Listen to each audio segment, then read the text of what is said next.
Hard work is the key to success. In a faraway village, lives a hard-working farmer who has grape fields. Year after year his grapevine gives rich harvest, and the farmer becomes very successful. He has 3 sons, who are young and energetic but never bother to work. As the farmer grows old, he begins to worry about his son's future.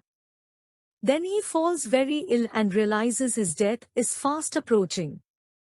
He calls the sons and tells them, "Dear sons, I see my death nearing me, but before I bid goodbye to all of you, I want to share a secret.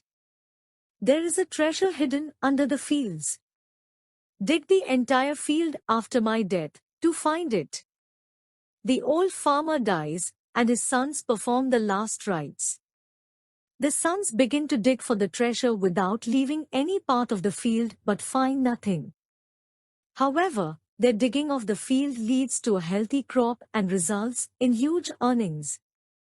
These earnings make the sons realize what their father meant.